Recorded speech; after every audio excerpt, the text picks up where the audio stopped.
All right. Welcome, everyone. I think we're going to go ahead and get started and make sure we have a good amount of time for questions. I'm Kate Williams with the Biodiversity Research Institute. Thanks all for coming. I'm really excited about this session. We've got some really interesting talks planned. First up, we have Juliet Lamb with the Nature Conservancy presenting on a synthetic analysis of post-construction displacement of marine birds from wind energy areas.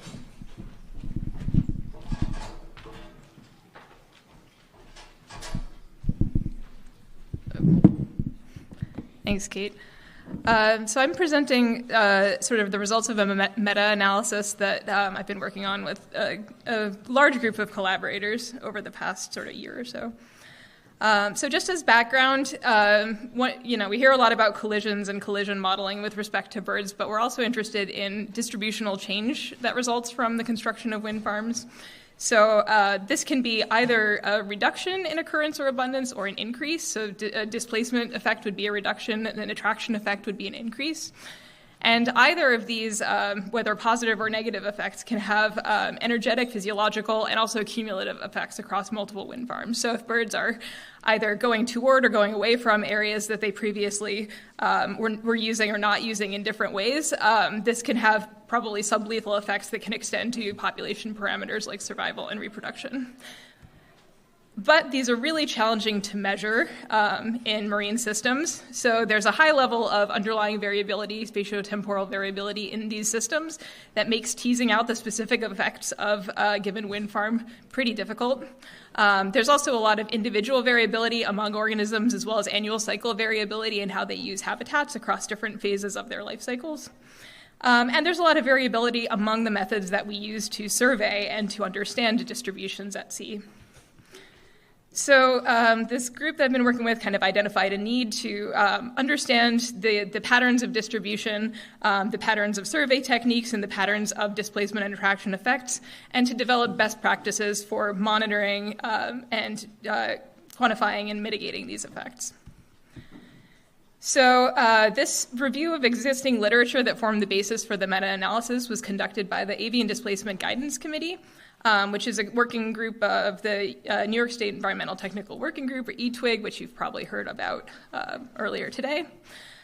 So this group was an international expert group of government, NGO, academic, and private scientists. And our focus was really on developing monitoring guidelines for detecting distributional change of marine birds. And as part of those efforts, we put together a literature review that identified 48 different studies that addressed avian habitat use in relation to wind farms. So to conduct our meta-analysis, we removed studies that dealt with micro and macro avoidance, so birds that are in flight that are flying around wind farms, essentially. We also removed duplicate data that was kind of analyzed separately across multiple different studies.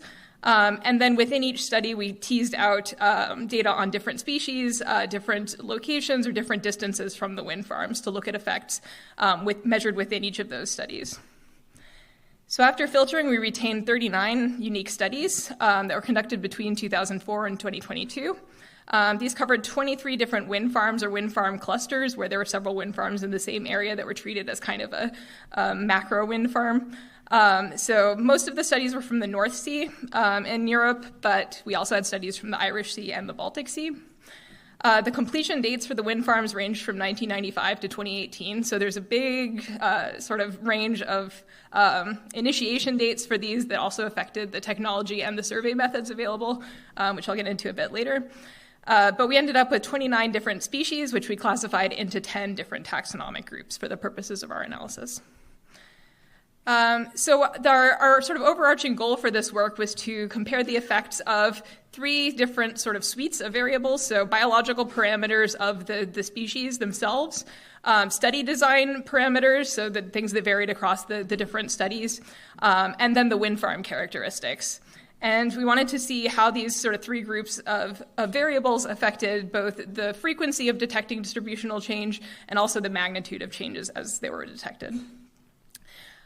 So we did this analysis as a generalized linear mixed modeling framework.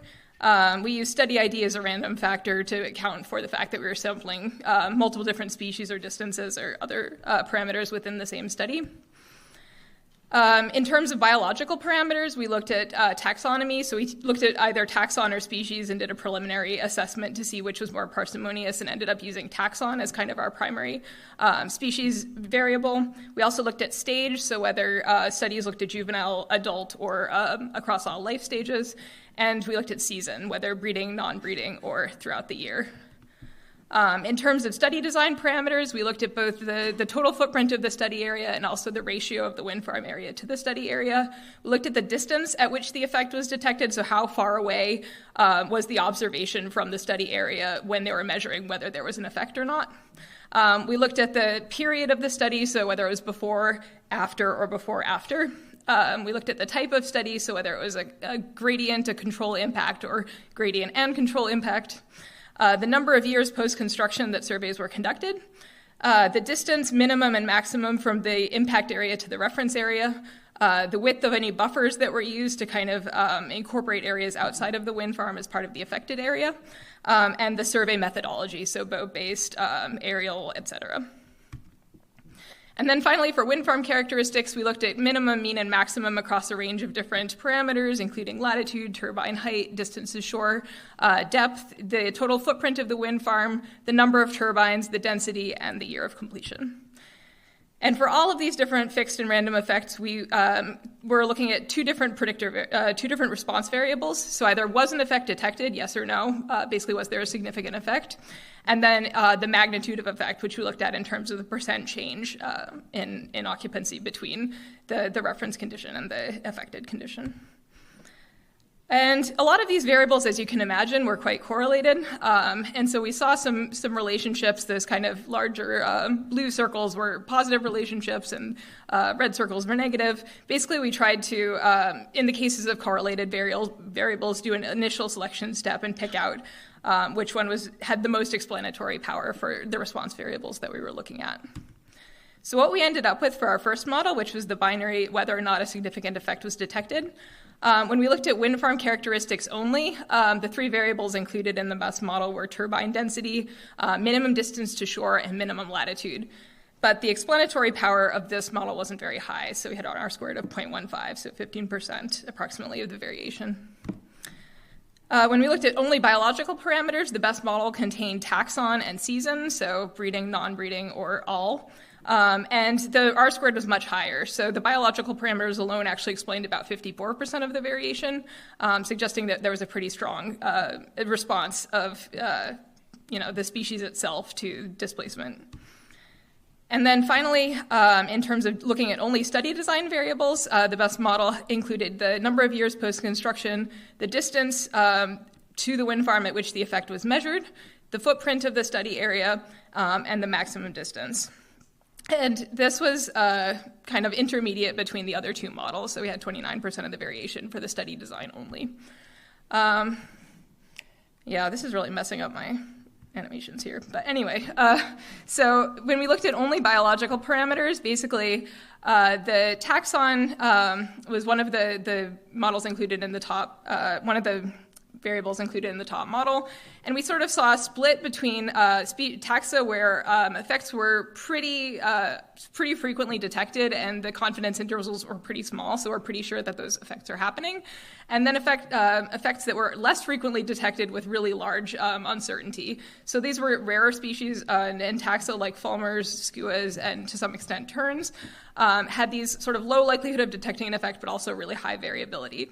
And one interesting thing that I will draw your attention to here is here in the middle we have gulls, where there's a fairly low likelihood of detecting an effect and also fairly high certainty. So there are a lot of studies of gulls and a lot of sort of equivocal, not really detecting effects. So that seems like a pretty clear answer to, gulls are not necessarily being affected as much as some of these other taxa.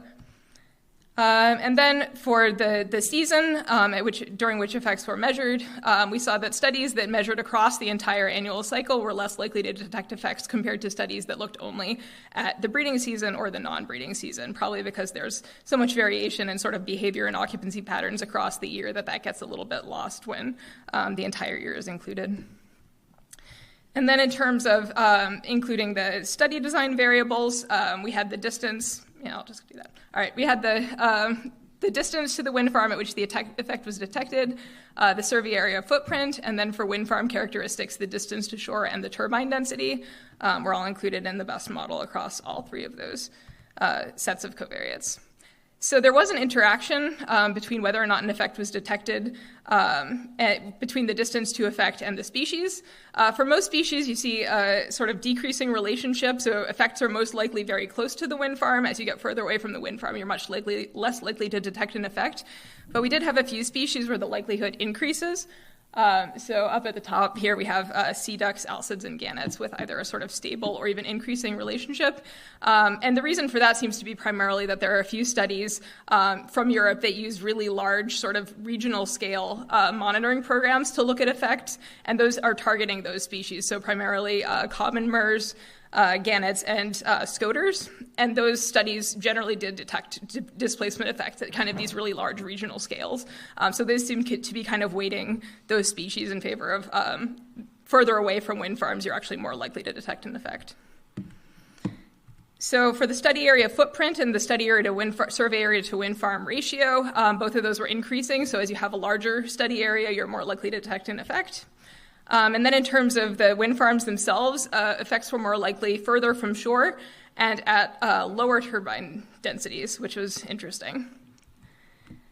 And the R-squared of this model that included all three different groups of covariates was 0.77. So this is pretty good at explaining whether or not you found an effect or not. In terms of the effect size, we only had one covariate, actually no covariates for the wind farm model. It was an intercept-only model, and that had very low explanatory power. So we didn't get a lot of ability to understand displacement effects just from wind farm characteristics. The biological model included an interaction of taxon with season and had an R-squared of 0.24, so a little bit better explanatory power. And the study design only model included only the spatial comparison, so control impact gradient or control impact and gradient, and also had relatively low explanatory power. And then putting all of those together, we had sort of a three-way interaction between the biological and study design characteristics and an R-squared of 0.29. So just to go through the different taxa here, since that was kind of the main explanatory variable here in the effect sizes, we have several taxa that have sort of clear negative effects. So the effect sizes below 0 indicating some level of displacement. So this was alcids, gannets, loons and grebes, sea ducks, and terns. We have three species with kind of neutral to positive effects, cormorants, gulls, and waterfowl.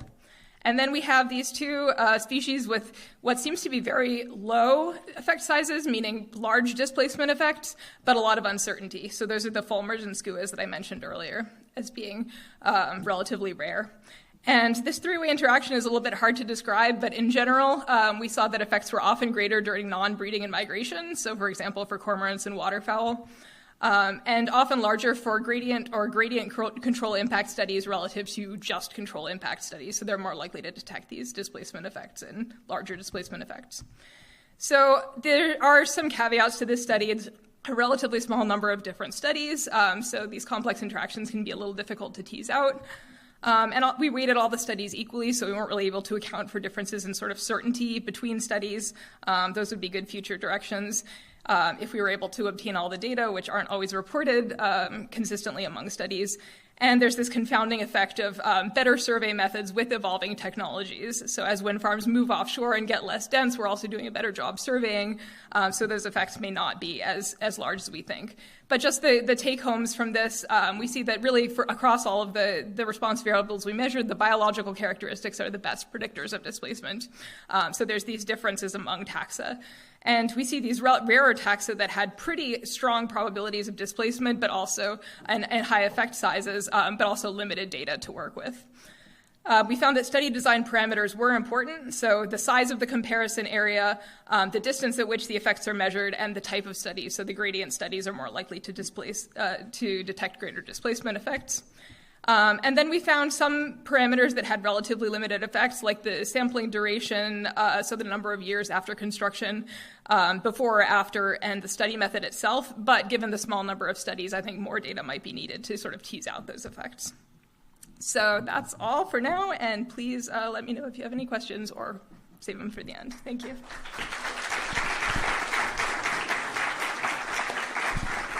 Yeah, we forgot to mention, but we will do questions for all the presenters at the end. But please feel free to submit them anytime through the app.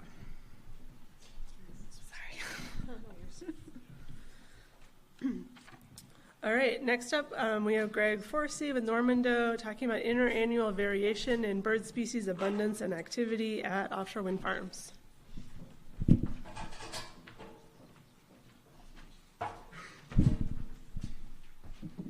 All right, thank you very much, Kate. Today I want to talk to you about some preliminary unpublished data on the second year of data collection at the CVAL pilot project in Virginia. So we'll be comparing the 2 years together with different weather variables, different temporal abundances, and so forth. There is a publication that goes into more detail for the year 1 results that I'll share a link to at the end of the presentation. So for some background, we've been working for 3 years at the Dominion Energy Coastal Virginia Offshore Wind Pilot Project. We've been working on a 3-year study of bird and bat post-construction monitoring using remote sensing technology with the goal of characterizing bird and bat activity in the rotor swept zone, identifying any temporal trends in abundance, and characterizing the species composition. And this type of monitoring is really important to understand risks of collisions for birds and bats in the offshore environment in general, but also for the project. So the project specifically is a 2-turbine, 12 megawatt, 6 megawatt each turbines, 23 nautical miles off the coast of Virginia. And on both of these turbines, we monitored in and around the rotor swept zone during the day and night. So the technology we used was ATOM, or Acoustic and Thermographic Offshore Monitoring. This is a multi-sensor approach consisting of 2 thermal cameras, a visible light camera, bird and bat acoustics, and a VHF receiver to detect MODIS tagged birds. And again, there's more detail on ATOM in the publication. We had some methodological differences between year 1 and year 2. So in year 1, we were monitoring on both A01 and A02 turbines, and we conducted seasonal monitoring, specifically spring, fall, and winter. In contrast, in year 2, we only monitored the acoustics and video on turbine A01. We did have MODIS on A01 and A02. But unlike year 1, we conducted monitoring year-round and not seasonally specific.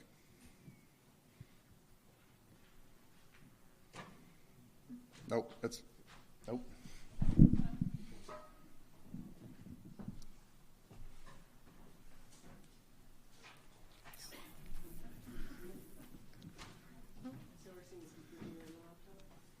No. We're not seeing anything up here. This is exciting. Okay.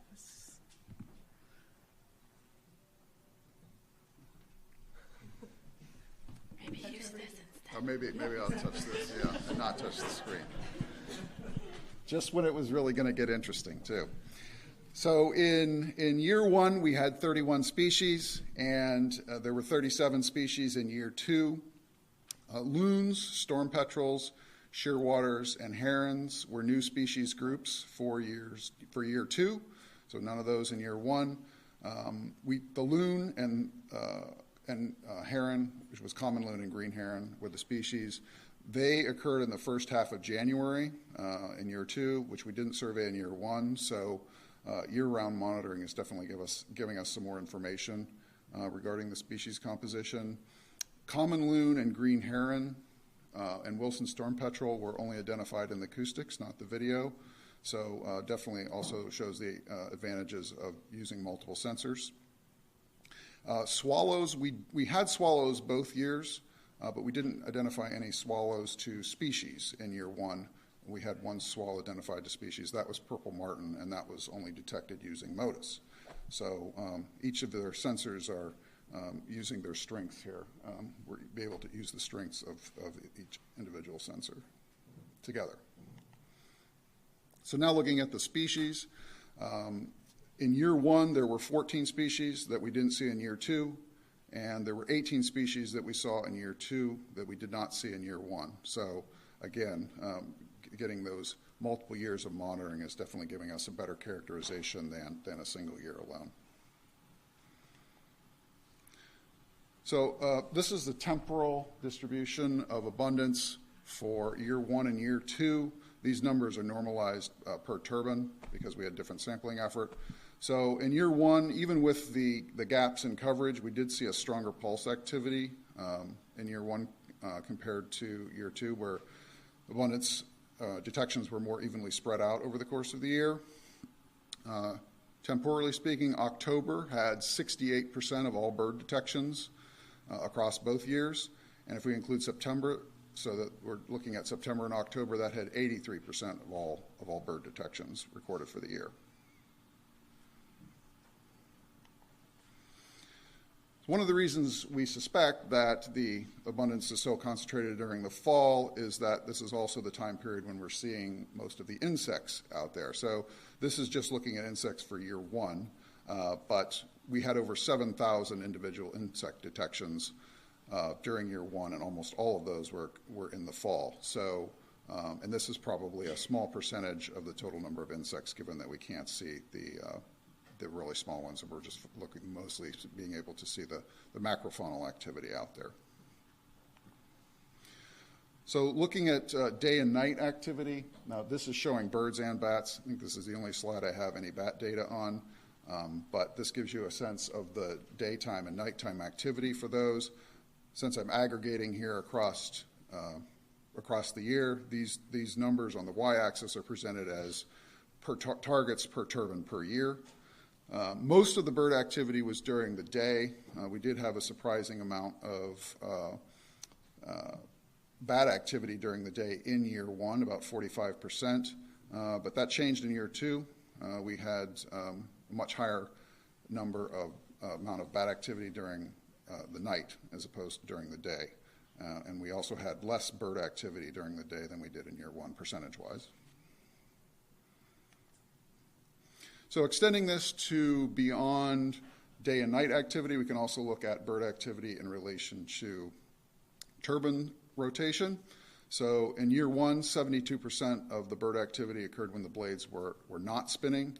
And in year 2, 41% of the bird activity occurred when the blades were not moving. So these are key pieces of information to consider for understanding collision risk and input data for collision risk models, because looking at activity alone, you might be overestimating the transits that you might be getting through rotating wind turbine blades. So this is a figure showing year 1 and year 2 different behavior. We classified each of the targets that we detected in the video. We classified into different behavioral categories and looking at whether the blades were moving or not. Essentially, the takeaway here is that most observations for birds were aerial foraging of some kind when the blades were not moving across year 1 and year 2. So this is looking at wind speed, the number of detections at different wind speeds, looking at both year 1 on the left and year 2 on the right. And what we do see consistently is in both years we see a drop-off in passerine activity above 5 meters per second wind speed. And this is also similar to some data that we were able to collect in 2013 on the Frying Pan Shoals Light Tower as well. So we're seeing the same kind of activity patterns. And this is passerines, by the way. If we look at those same figures, and this is using the same axis range, y-axis range, this is for gulls. And we had 177 gull detections across both years. And we're definitely seeing more activity out to higher wind speeds than passerines, which is typical for seabird behavior.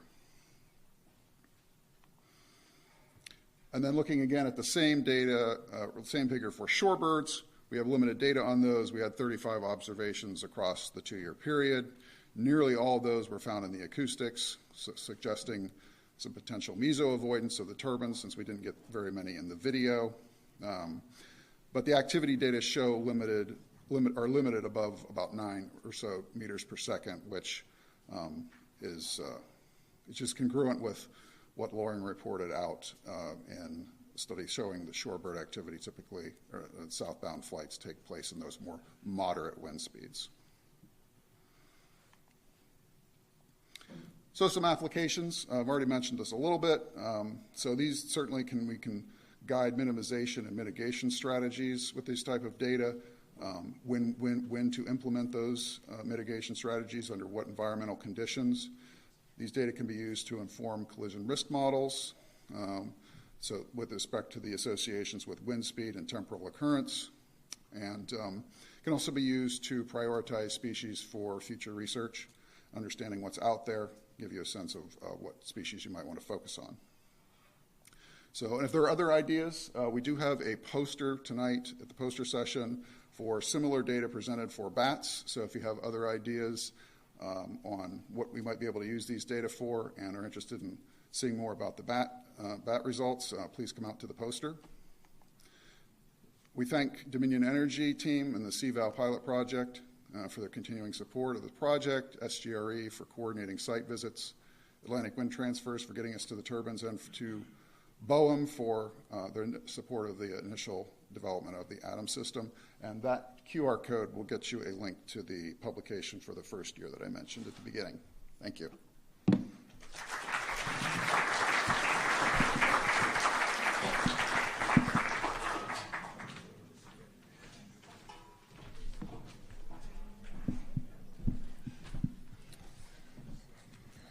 Great, thanks, Greg. Next up, we have Don Lyons presenting for Keene and Yakula and talking about GPS tracking of Maine seabirds and how that indicates varied exposure to forthcoming offshore wind development.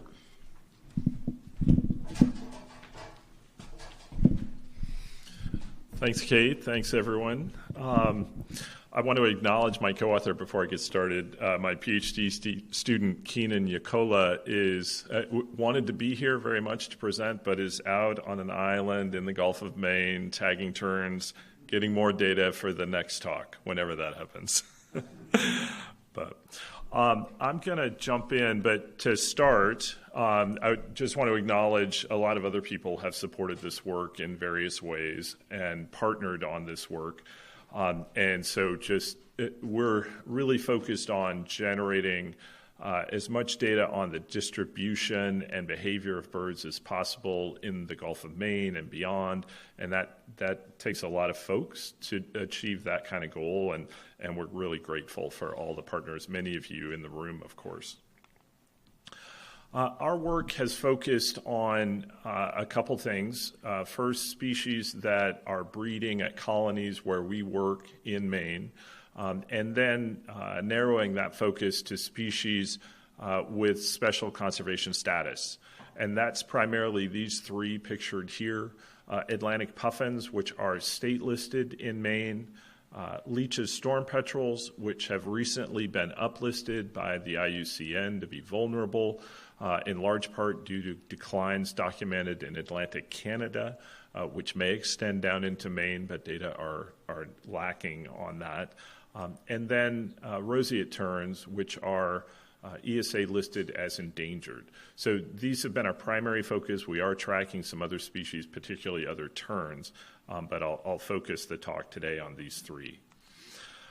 We're using GPS technology provided by a tag vendor, PathTrack, based in the UK. It's all GPS resolution, so very high resolution tracking data. It comes in a few forms, however, depending on the biology of the bird you're tagging. With puffins, we use a larger tag that has the capability to transmit data to a base station. You can see here in the photo on the right how we configure those base stations. They're quite small and convenient to locate at a colony or at a roost site for terns, for example. The tags that we put on terns are a little bit smaller, but also have that transmitting capability. They also have a solar panel that recharges the battery quite effectively, and so have very long duration data collection periods possible. The tags that we put on storm petrels, because that's quite a small bird, do not include that transmitting capability. They're archival tags, which means we have to recapture the bird to retrieve the tag and the data. Fortunately, storm petrels are burrow nesters and very amenable to that recapture. I'll start with Atlantic puffins. As Juliet's talk alluded to, there's not a lot of data on puffins specifically, but there are data from the North Sea on alcids in general.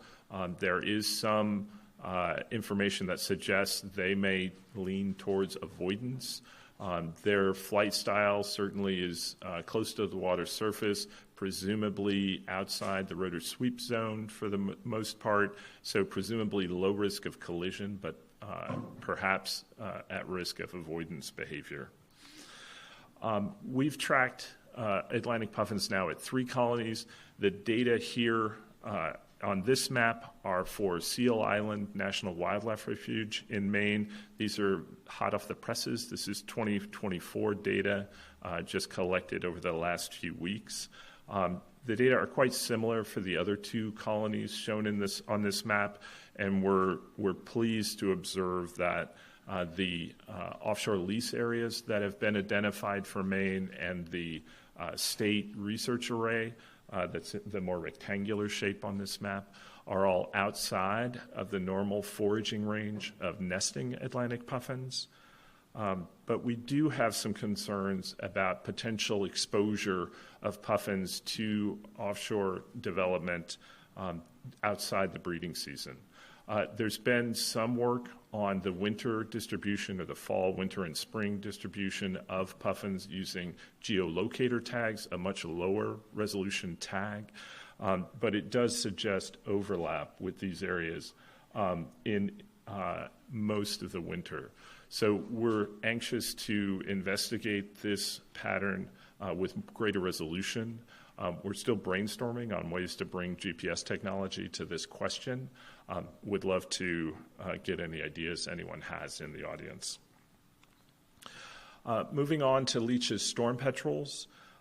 Storm petrels also fly close to the water surface, presumably outside of the rotor sweep zone. At least that's most of our observations of these birds.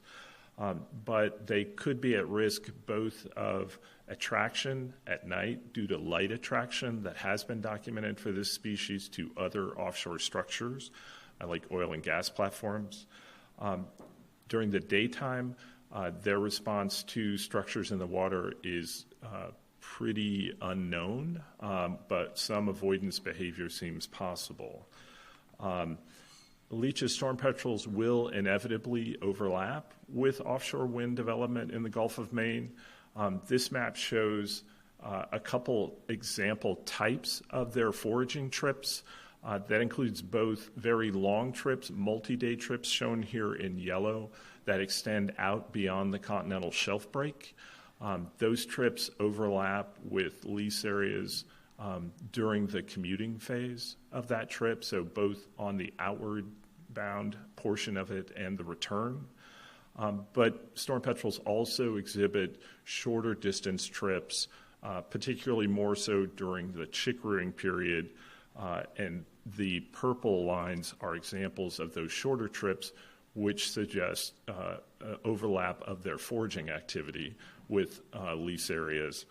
So there's definitely good reason to think that there will be exposure for this species, and we're very interested in understanding the response through tracking efforts post-construction.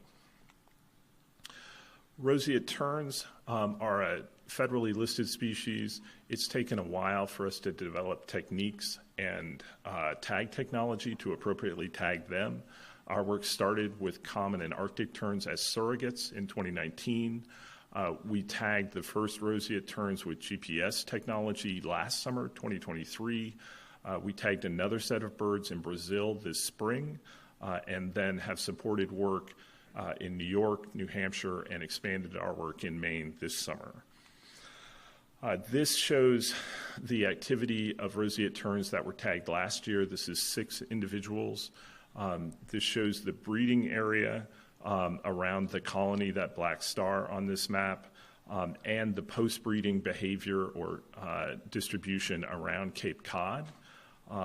So far, this looks pretty good, although admittedly the sample size is quite small, but relatively little potential overlap with planned projects, at least to date.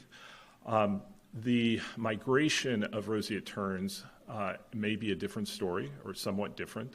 Of the set of roseate terns that were tagged in Brazil, 3 returned to colonies here in the U.S. This map shows their pathways along the Atlantic coast, and you can see that there's, for a couple of these birds, significant intersection between their migration path and lease areas and wind energy areas. So cumulative exposure to multiple areas. The bird mapped here in pink is actually intersected 6 lease areas and 2 wind energy areas. So definitely an area we want to explore further and understand how this exposure may add up for this species. So to summarize, we're looking at expanding on this work, continuing it into the future. As I mentioned, we want to look at investigating ways to document the distribution of puffins outside of the breeding season with greater resolution. We want to explore the use of enhanced tracking technology to really describe or capture the behavior of Leach's storm petrels around installations as they're installed. And at the colonies where we work, we want to refine our population monitoring techniques to be able to detect population change with as much statistical power as possible.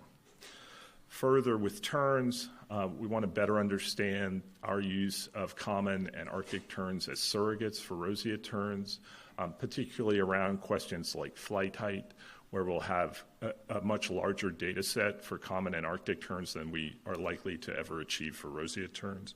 But we do want to expand tracking of roseate terns, both at all of the major colonies here in the U.S., and especially that post-breeding and migratory periods where exposure seems possible or likely for a lot of individuals.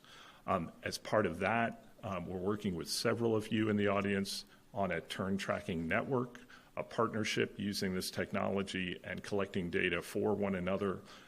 Excited to talk with anyone about that who's not already involved. And looking forward to any questions that you guys might have after the session. Okay.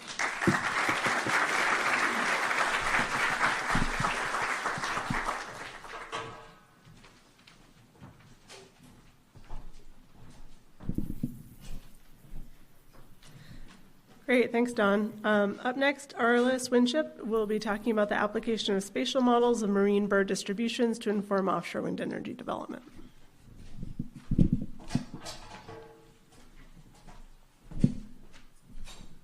Thank you, Kate. Hi, everyone. All right, so today I'm going to be giving a bit of a review of a body of work that my co-authors and I have been at for about 10 years now, modeling the distributions of marine birds at sea to inform offshore wind energy development. It's very much been a team effort between myself and the core team at NOAA's National Centers for Coast Ocean Science, as well as our collaborators and partners at the Bureau of Ocean Energy Management, BOEM, who have funded actually much of this work. So the coincidence of marine birds and offshore wind energy development in space and time creates the potential for possible impacts of that development on the birds. So a simple yet fundamental question that needs to be answered is where and when do the birds occur, and where and when are the densities of those birds greatest? When you really boil it all down, this is really essentially the question we were trying to get at with all of this work. There is a lot of great information about marine bird distribution, occurrence, and abundance at sea. Each of these different sources have their own distinct advantages and disadvantages. Our objective was to map the distributions of marine birds over very large areas for as many species as possible. And so that led us to focus on at-sea survey data. When I say at-sea survey data, what I'm referring to are direct visual observations or digital photographic and videographic observations, counts of birds from boats and planes. The challenge with at-sea survey data is that there are big gaps in space and time because of the expense and logistics of collecting those data. So predictive modeling is a technique that can be used to essentially interpolate or extrapolate from those incomplete data and make inferences about the full distributions of those species at sea.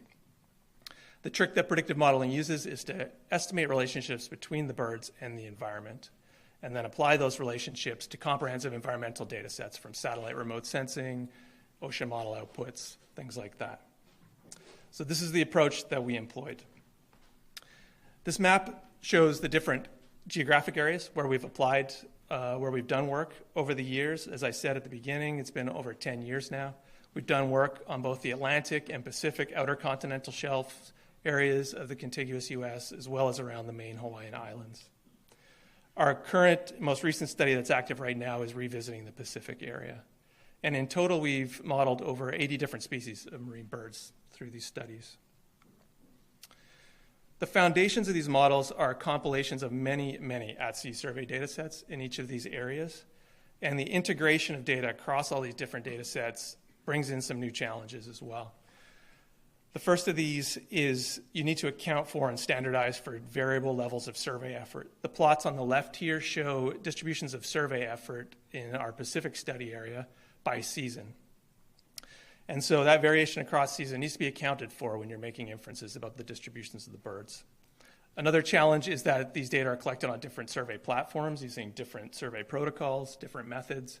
And that variability also needs to be accounted for. On the right, I've shown plots of distribution of survey effort in our Atlantic study area by different survey platforms, boats, aerial visual surveys, and aerial digital surveys.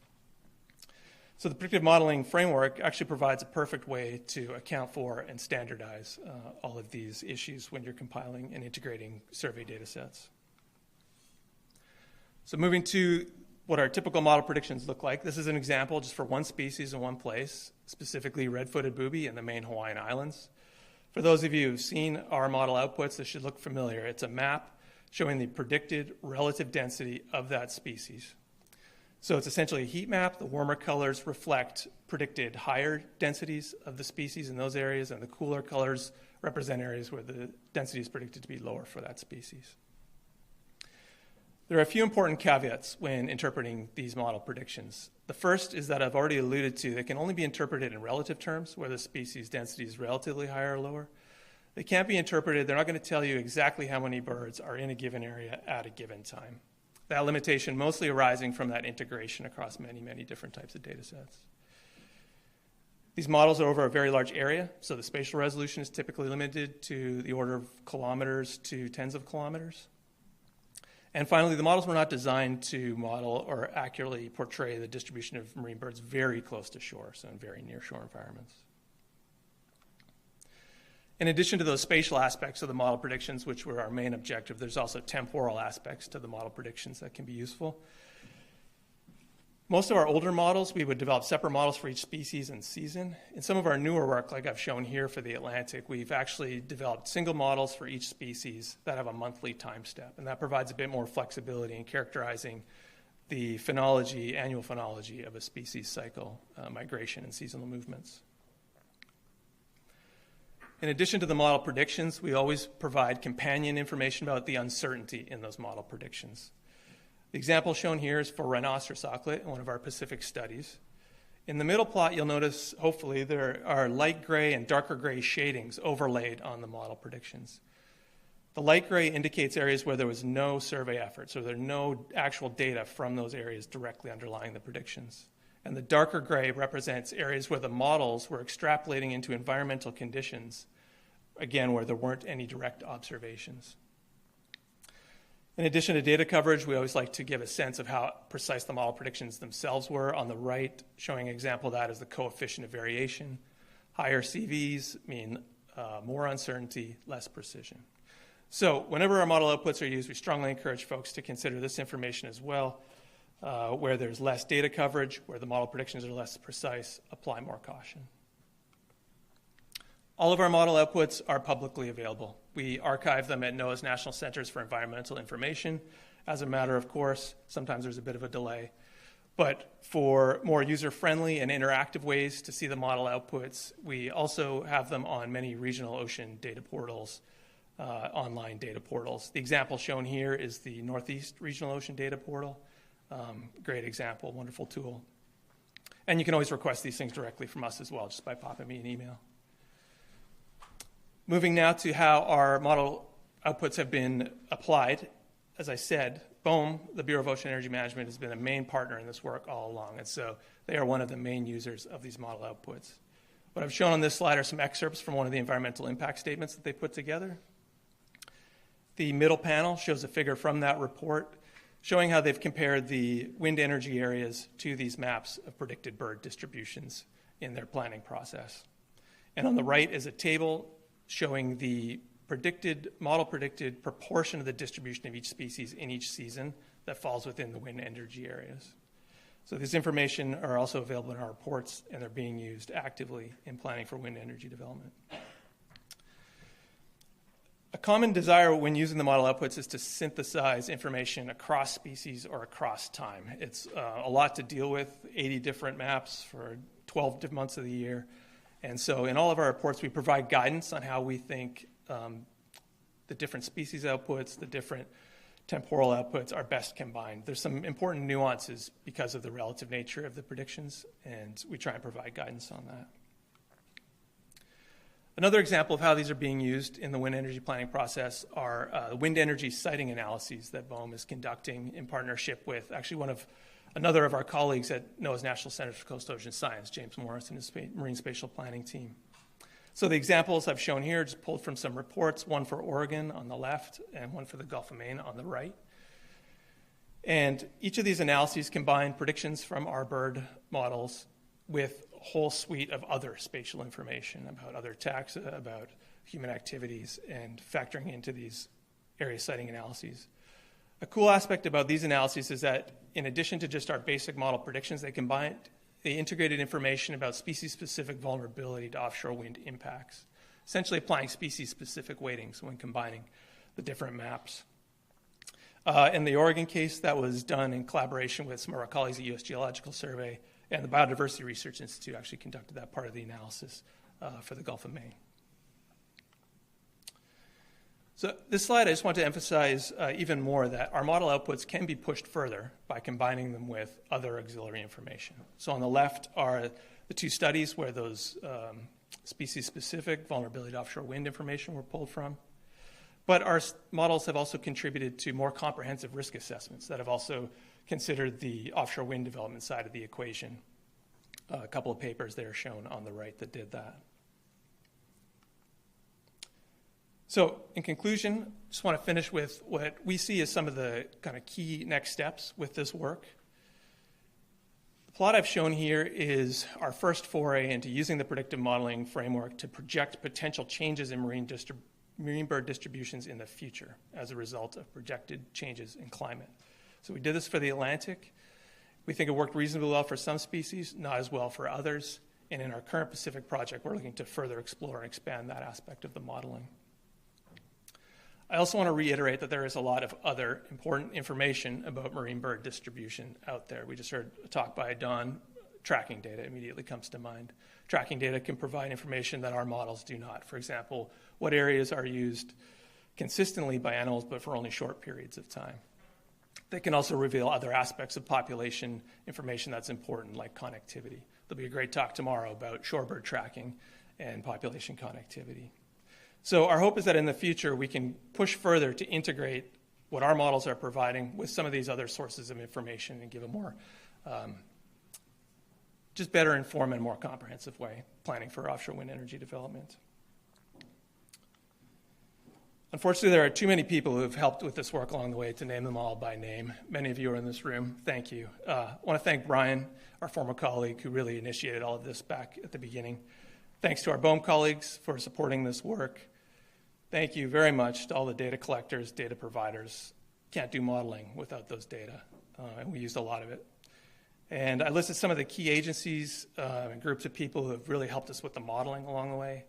Thank you, and for your expert advice and reviews of our products that have really improved things. So thanks for your time. Happy to take any questions later.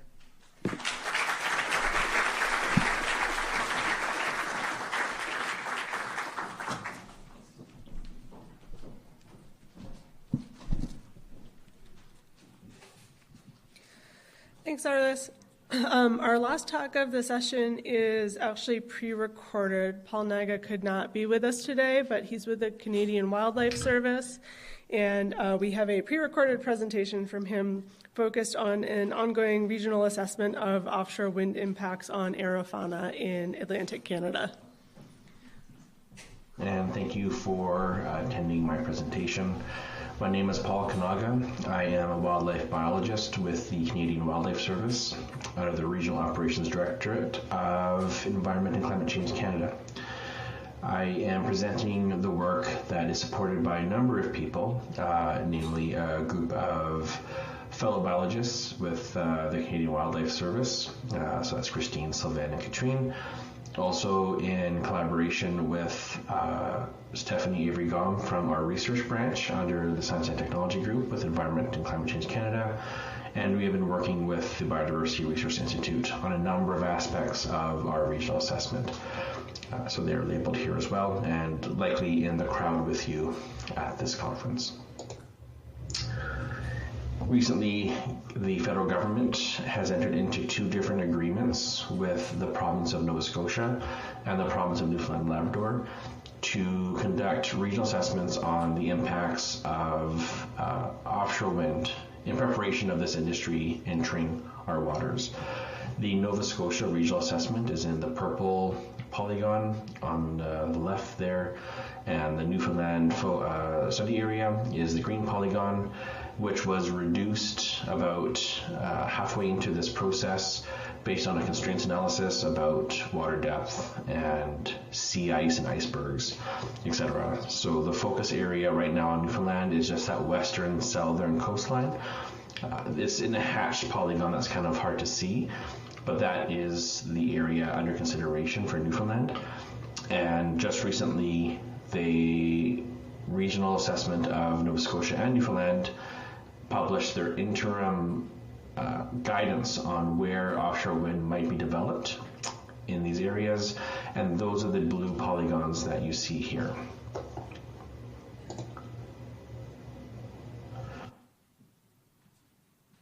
As part of the regional assessment, the committees that are running this have sent Environment and Climate Change Canada an information request to participate in their Phase 1 and Phase 2 work of the regional assessment.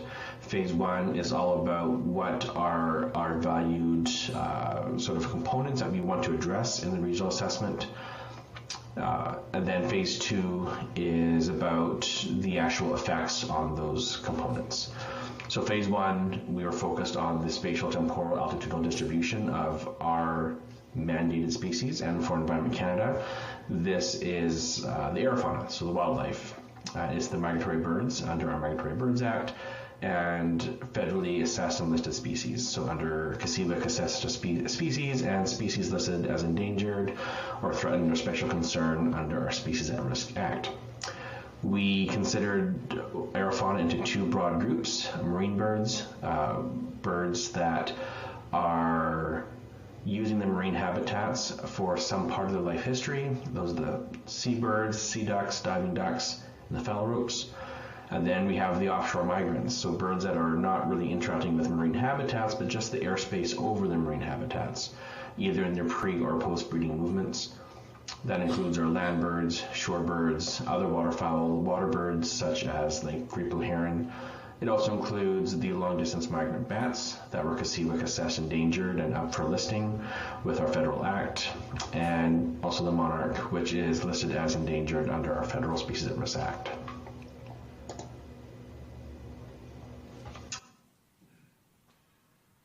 So Phase 1 was all about the where and when of these species, and we did quite an extensive inventory of what data sets were available. We also reached out to a number of organizations and specialists and biologists that have experience in this. So there's probably a bunch of you in the audience that have had phone calls with me.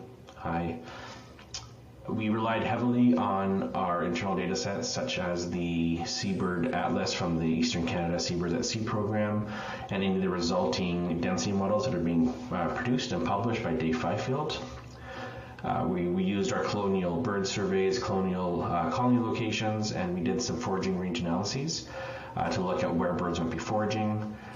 We also used the triennial common eider survey data set as well to model densities of species not captured well under the ECSAS protocol. Where possible, we collected data sets from other organizations, such as the Sea Duck Joint Venture, Sea Duck Key Habitat Sites, the Western Hemisphere Shorebird Reserve Network, important sites, and that kind of stuff. We also looked at published data sets where were available, such as Ronconi et al.'s foraging distribution models and Lamb et al.'s sea duck habitat models.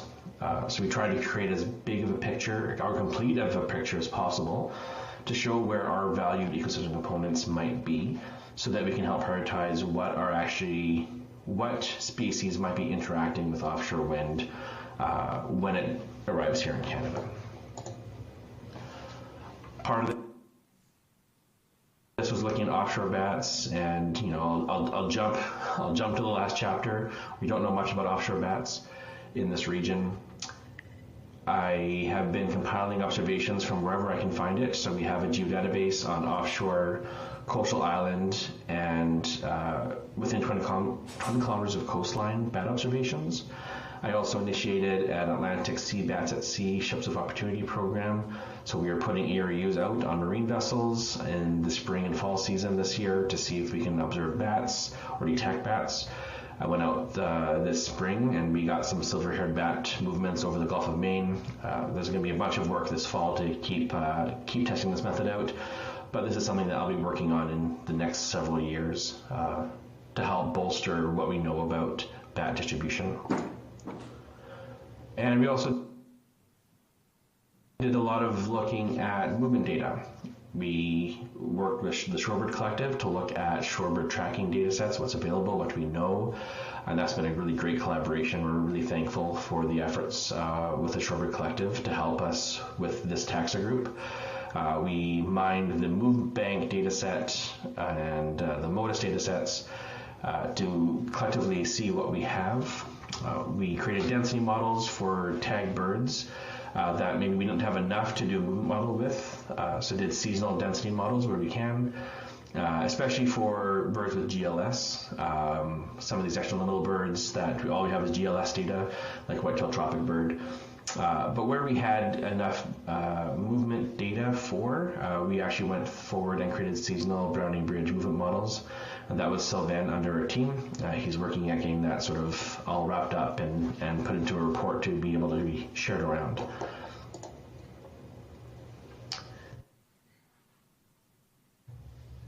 Beyond that, we're now in phase 2. Phase 1 resulted in those blue polygons in that map on slide 2.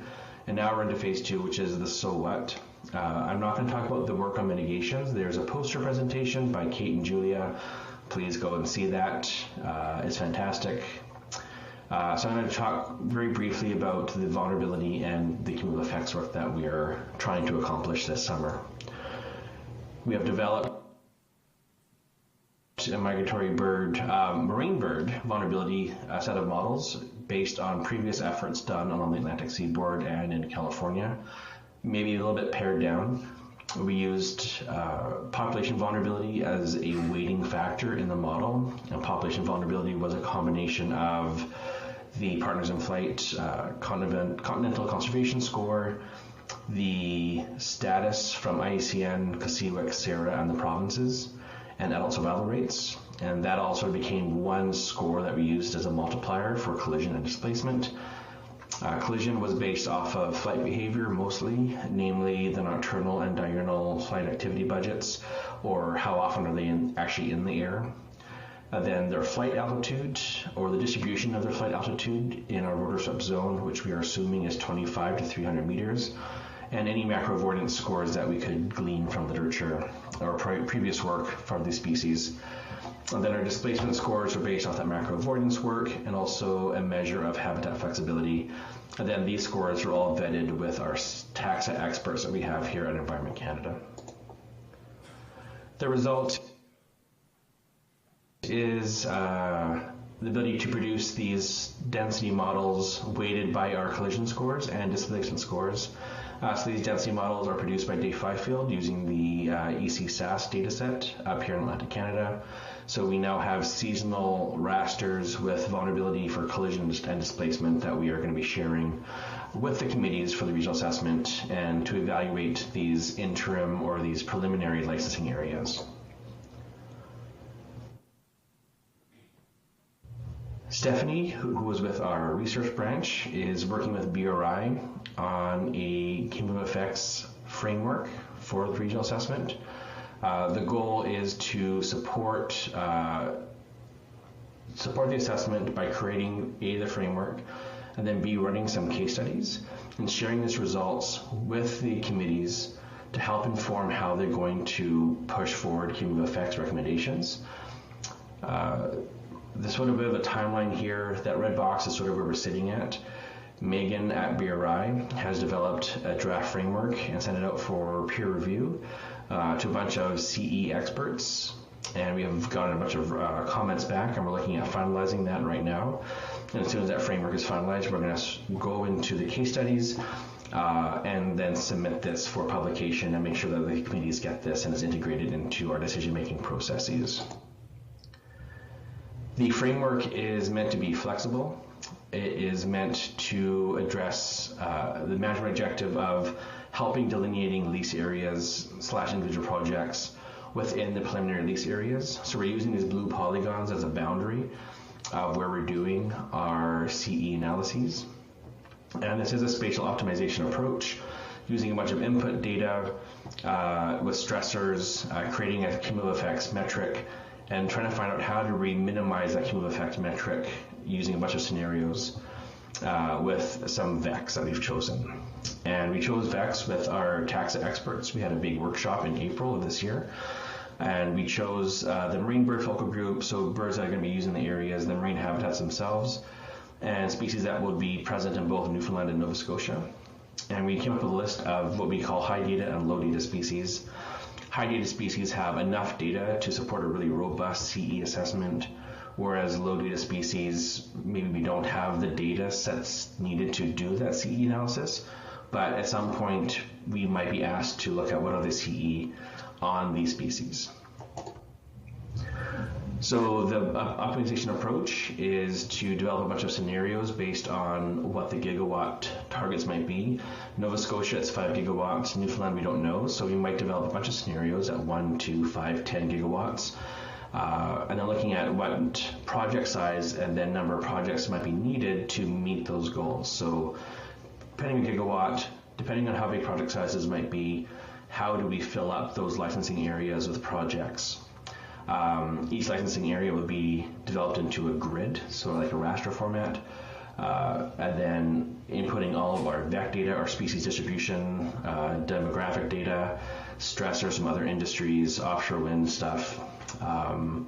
Mark Simon zones will be used to help create this iterative process to create a variety of outputs to look at what is the arrangement of sites within these areas that will minimize our cumulative effects score.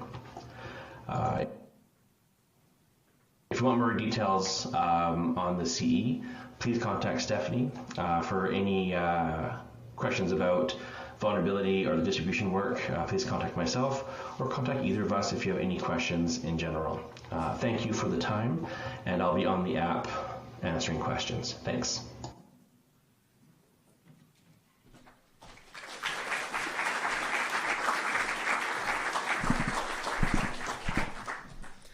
Great. If I could have the speakers come up to the stage here, we'll have some time for discussion and Q&A. We've got a good number of questions here, but please continue submitting questions if you have any questions for our speakers.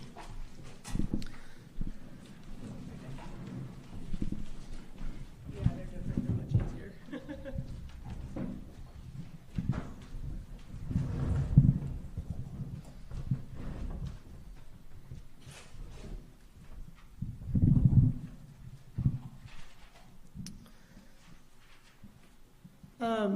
right, so let's start out by with a question for Greg. Greg, were you able to verify any of the identifications made from acoustic data with visual observations? Yes, we were. Generally, we looked at very similar timestamps, and if we saw the same species in the video as in the acoustics, we were able to verify that way. There were a lot of visual detections that birds were just not vocalizing, so we did not. So there was not a lot of overlap, but it did occur. And we also had acoustic detections that were also not in the video as well, due to the different just cones of detection. Great. A question for Dawn. The question says, we know of reported tag effects for puffins in the North Sea. Did the tagging efforts that you were involved with involve any consideration of tag effects, or did you find any? Yeah, thanks for the question. Certainly tagging alcids, diving birds in general, is fraught with potential problems from tag impacts. We've looked at that quite a bit. I think the tagging effect is a mix of just handling time while a tag is put on, and then the burden of carrying a tag and the potential attachment method impacting the bird. We've moved over time to what we feel is lower impact approaches for Atlantic puffins. We're actually this year suturing tags. In the past, we had taped tags to feathers. Both of these are short-term attachment techniques that are as benign as we know of for diving species. There is sometimes an adjustment period following application of the tag that can be 24 or 48 hours to resume normal behavior. But we're pretty cautious in our interpretation, and I think especially when we're looking at possible overlap with particular offshore wind planning areas, lease areas, that kind of thing. Even presence by a tagged individual is a pretty strong indication that other individuals are also using that space. But good question. All right, we have a question that was posed to Greg, but I think I'd like to throw it open to anyone on the panel to answer. What does your work suggest regarding sort of viable mitigation options for either birds or bats?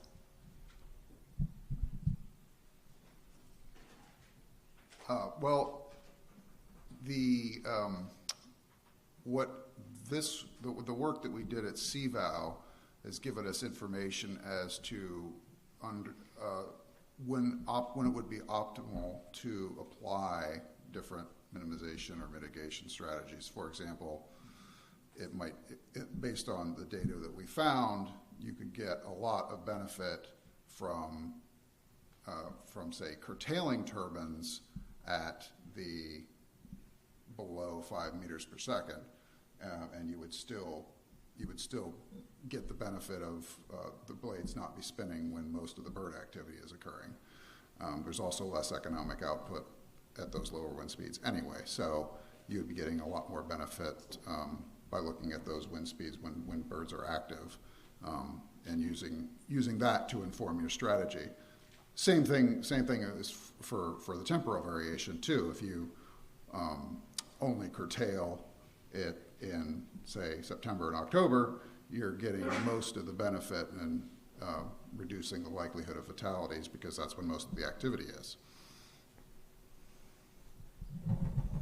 I think in terms of displacement effects, there's kind of a missing piece, right? Like you need to link the displacement to individual level physiological survival effects. So I think this is a useful first step in figuring out species that may be sort of losing habitat or using habitat differently, or may be attracted and may therefore be more vulnerable to collisions. But there's a piece that's missing, which is a piece that sort of tracking and individual sampling can fill, which is figuring out what are the consequences of being over here versus being over here, or flying, this extra distance on migration. So it's kind of a good starting point to be able to really incorporate those effects rather than just ignoring them, but there's a link that needs to be made to really understand how that would relate to sort of population level effects and mitigation.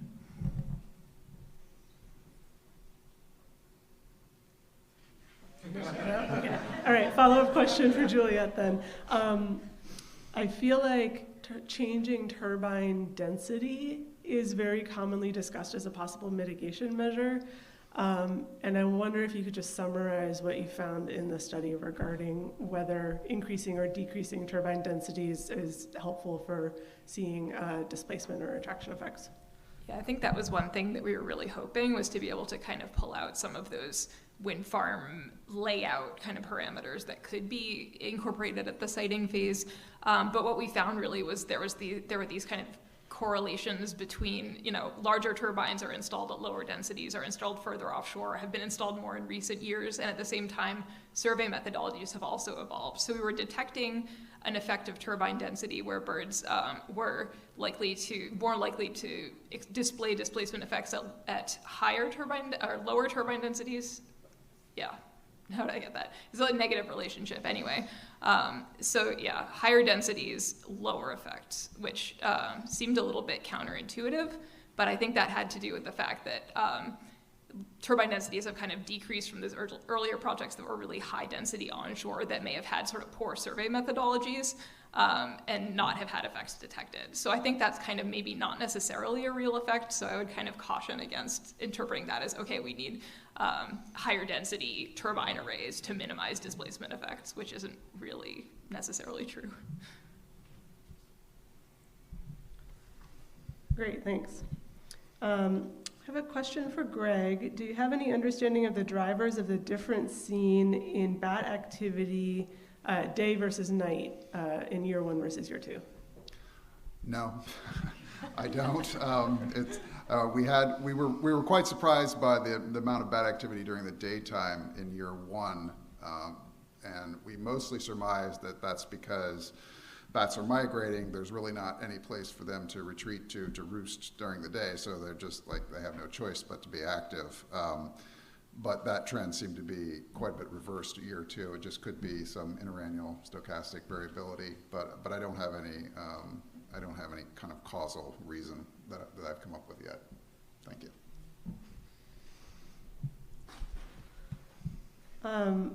All right, I have a question for Arliss, although again, I might sort of throw it open to the panel. The question is about the value of integrating tagging with at-sea survey data for predictive modeling.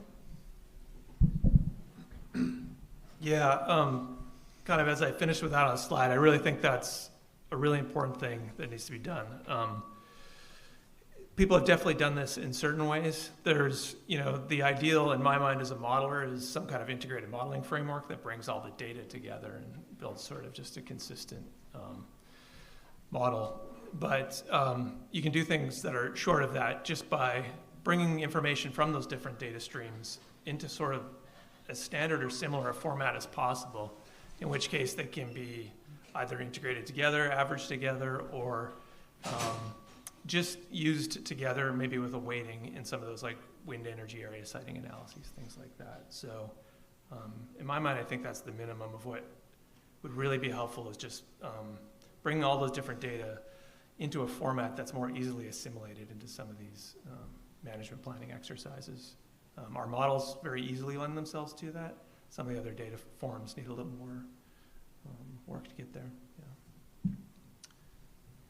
What else? Maybe this is a follow-up, Arliss.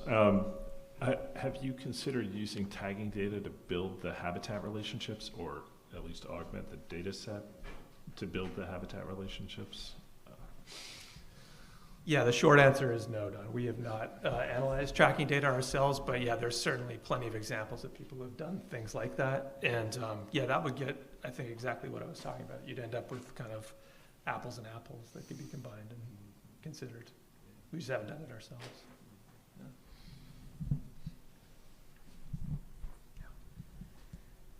Yeah. I guess sort of following up on that, we heard from the plenary speaker this morning about some pretty drastically changing oceanographic conditions and how those might be influencing, say, larval fish occurrence. And I'm wondering, I guess, maybe particularly for Arliss, Don, and Juliet, if you could speak to what types of covariates you've been looking at in some of your analyses that sort of pop out as being particularly important, that kind of thing.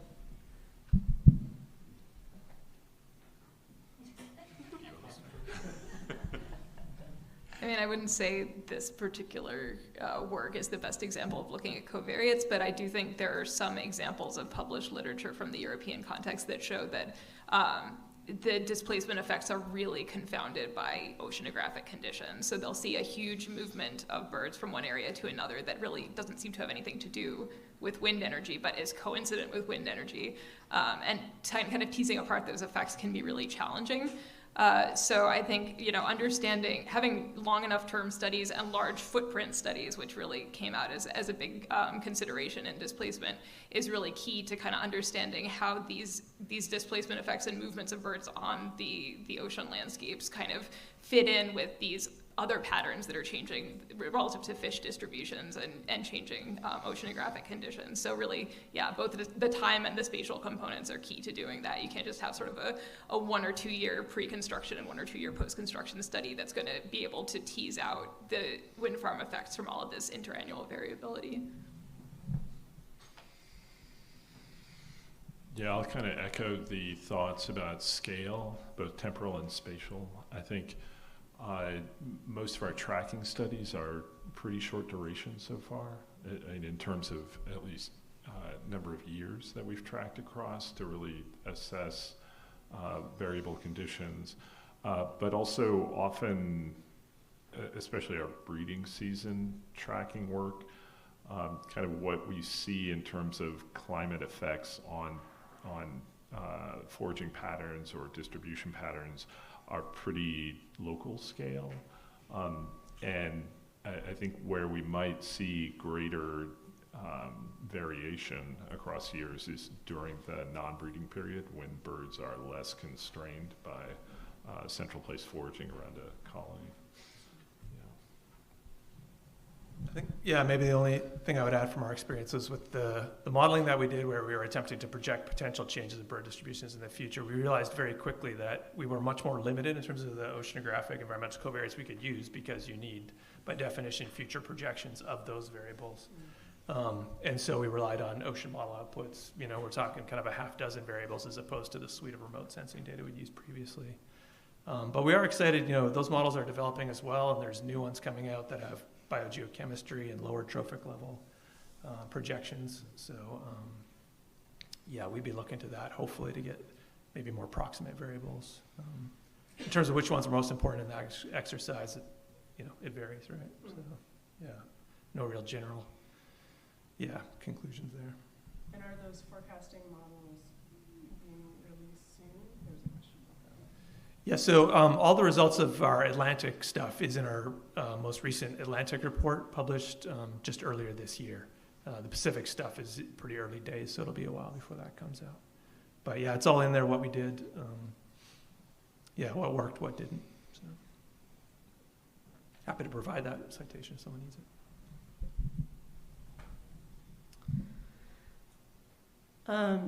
All right. Again, I think I would pose this to the panel.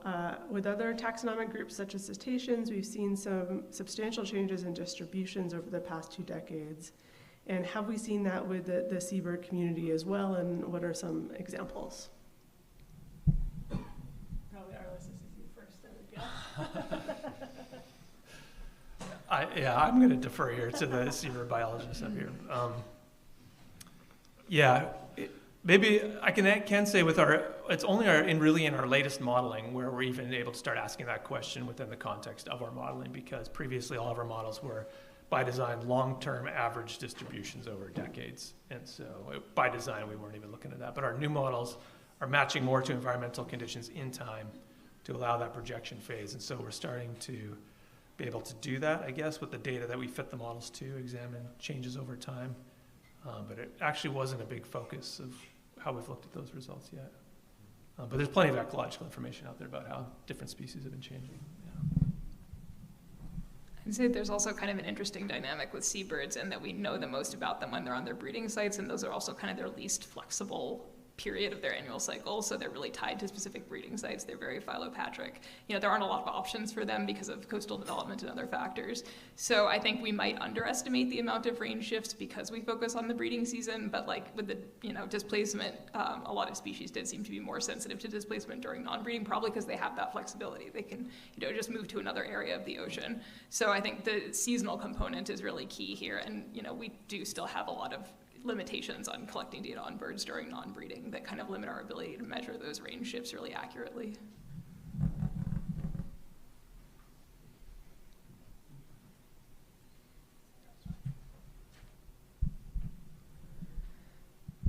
Question for Greg about sensors that are most effective for insect detections and to what level you can sort of detect and identify them. Yeah, so the insect detections that we got were all through the video data. So what we typically did was use the thermal cameras to identify the insect target moving through the frame, and then if we had enough daylight to work with, we could use the visible light camera to identify the insect to species. So I want to say we had about 5 or 6 different species of butterflies. We had things like common buckeye, painted lady, and some other species like that. But it was mostly the cameras that were the best sensors for doing that.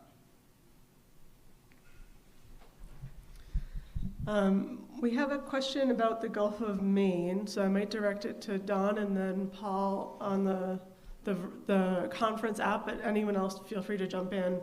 What are some of the challenges and opportunities for bird and bat monitoring in the Gulf of Maine where 2 different federal jurisdictions come together?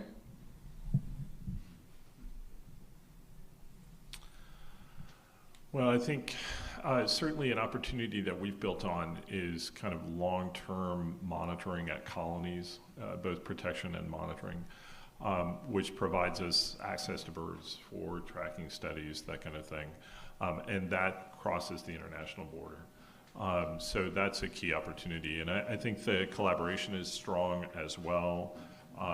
For example, the turn tagging that's happening in the U.S. portion of the Gulf of Maine is beginning to happen also in Nova Scotia with partners there.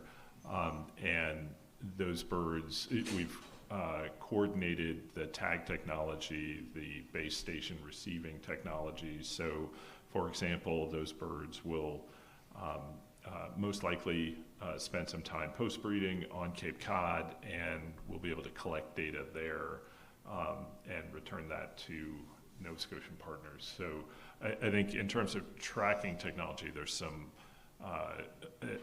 amazing opportunities building on kind of already existing relationships and coordination. Yeah. And I'm hoping Paul is answering the question in writing. I guess I would say from my limited involvement with some of the Environment Canada work that's going on, there are some challenges working across federal jurisdictions in terms of data set availability for some types of survey data, for example, and trying to develop models that are really sort of cohesive across boundaries. But for tracking data, I know, Paul was pulling data from everywhere he could for informing some of their analyses, and they were pulling from a lot of the sort of collaborative tracking data sets that are happening on the U.S. side of the Gulf of Maine as well as in Canada. And so really trying to think about it on an ecosystem-wide basis as much as possible. For joint ventures. Yes, exactly. Plug for joint ventures. Question for Juliet and Arliss, and anyone else, again, feel free to jump in, about the challenges of analyzing data from collectively, from data from different surveys or different types of surveys, collectively to try to improve inference. I'd say that was probably the biggest challenge we faced in putting together this displacement meta-analysis, was just that there was such a variety of sort of quality of data and the level of detail in which data were reported, varying from, a very general report that doesn't really give any kind of statistical comparisons that we had to kind of go back and retrofit to squeeze into our analysis versus really strong published papers that provide all their raw data that are great to work with. So I think, it's a chance to ask the community to please provide, a good amount of data, but at least some sort of consistent data among studies so that we can kind of synthesize them in these collective efforts, because if those data aren't available and the study was done, 20 years ago and everyone's retired, it's really hard to go back and kind of find those data, and they're really key to understanding what's happening on a broader level, especially when data are collected kind of site by site in relatively small geographic areas. Yeah, I would second that. Big challenge. One of the biggest caveats of our predictions is how they need to be interpreted in relative terms, and I often blame that on the integration of multiple data sets, not the data sets themselves, but there are some individual data sets that have been collected in a way that you can get a handle on kind of absolute estimates of density, how many birds were actually there, things like that. You've worked on it. But yeah, when you're just working with such a variety of data sets, ages of data sets, methods, you're much more limited. And so, yeah, I would just second what Juliet said, to the extent that things can be standardized, and they have improved over time, absolutely, can probably allow us to do, more robust things with modeling and analyses.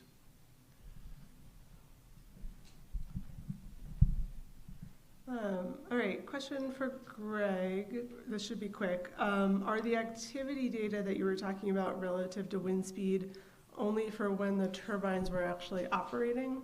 So when turbines, like uptime, or was it across whether turbines are operating or not?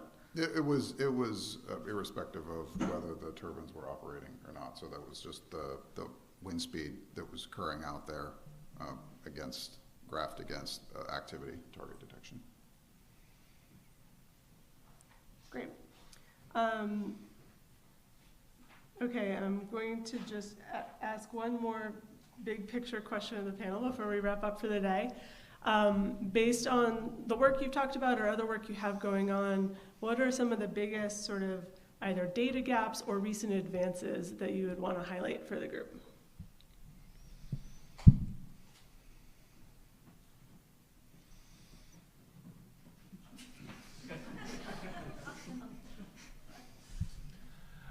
I'll take a stab at it. I think certainly, I think both like at-sea sampling and tracking data are heavily weighted towards the summer season, when weather is good. So I think greatly expanding our work outside of that core summer season is a big gap that we need to work on, and hopefully that's possible with digital aerial surveys, for example, tracking technology advances that let us capture more of the annual cycle and that kind of thing. I'd say for this study, it sort of highlights that there are some taxonomic data gaps. So if we're interpreting what's already been done at wind farms in Europe, there are species that aren't really represented there or occur at very low densities there. That we really need to sort of rapidly collect data on, because we can't make a lot of inferences. And that's especially true when you start to get into like the Gulf of Mexico and California. And in the Gulf of Mexico in particular, I think there's a data gap around sort of lower latitude species and habitats that are very different from these northern habitats where we have a lot of data and the birds behave differently. There's different species mix. They're sort of following different oceanographic factors and different prey. And so those gaps need to be filled pretty quickly. And then when we get into the West Coast, we're looking at floating wind, which is a whole different challenge and sort of a whole different physical object that's in the water. And then obviously flight height data is a big one. That's, the question that we're always asking is, okay, they're overlapping with these areas, but where are they? And, how does that vary across the annual cycle, across different behaviors? I think those are the big ones. I guess two thoughts there. One on the bigger picture scale would be understanding how bird and bat activity varies at wind turbines in different geographic locations would be interesting, as well as the species composition there, given that they're different stopover locations and migratory habits, migratory pathways that vary across the Atlantic Ocean. So it would be interesting to know how all that varies among different locations. And then another, and more kind of a smaller scale, at the scale of the turbines that we were operating on, it would be one advantage would be to have some sensors up on the nacelle to get a better idea of characterization of what's going on in the higher portions of the rotor swept zone. We can still see that with cameras where we are, but our ability to detect targets does decrease with distance. So that would be one area. And then another would be also on the other side of the blades. So we only had our cameras on one side of the blades. So whatever happened on the other side is just a big unknown to us. Yeah. So just speaking for the type of modeling I was discussing earlier in terms of data gaps, yeah, on the bird survey data, absolutely what Don said. More outside summer, more further offshore. I know it's a big ask, but yeah, that's where the gaps are. On the environmental information side, we've always desperately wanted prey information that was in a form and scale that we would need for that kind of modeling. Again, not easy to come by, but that's a huge gap. Just things that we would expect birds would be more directly responding to. Yeah, and I guess, kind of frontier that excites me the most is something we touched on earlier, which would be kind of modeling techniques that can accommodate multiple types of information, like tracking data, at-sea survey data, citizen science data, in sort of one cohesive framework would be really cool. Yeah. Thanks. There's a few comments that Paul put in the Q&A online. So going back to that question about working in the Gulf of Maine across jurisdictions, he said there have been many advantages to having the U.S. side of the Gulf further down the offshore wind track than Canada, and that a lot of their species experts are really actively engaged in. I just lost this question. It just moved. Hold on a second. Is it at the, no, I don't know. Okay, well, sorry, Paul. I just lost the rest of that. Here it is.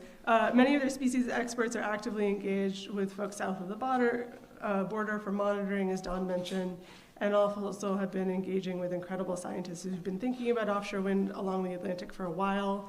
The regulatory frameworks obviously differ. Canada is just now building up that regulatory regime. So it'll be interesting to see what challenges arise. And then he said, in terms of data gaps, for Canada, again, winter survey effort, and also flight height and species altitudinal data. And then he also threw in some more insights on monarch movements between Nova Scotia and the US, which I know Greg touched on, understanding more about some of these insect populations and offshore movements there. So with that, I'd like to thank my panel very much. Those are some excellent talks.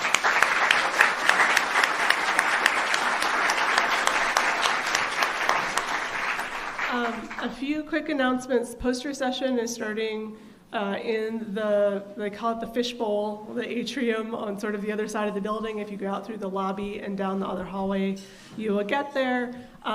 There is food. It should be enough for dinner for everyone. That'll be in the room with the posters. And then there's 2 cash bars. As Kate alluded to earlier, we had to do some rearranging because it's so hot outside. So one of the bars is outside. The other one is actually upstairs from where the posters are. So go find those.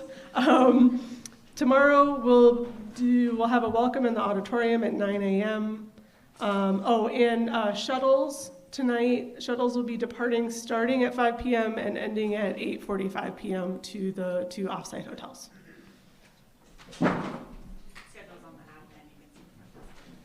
And the schedule is on the app, and also you can see the front desk if you have any questions. All right, thanks everyone. Thank you. That was awesome.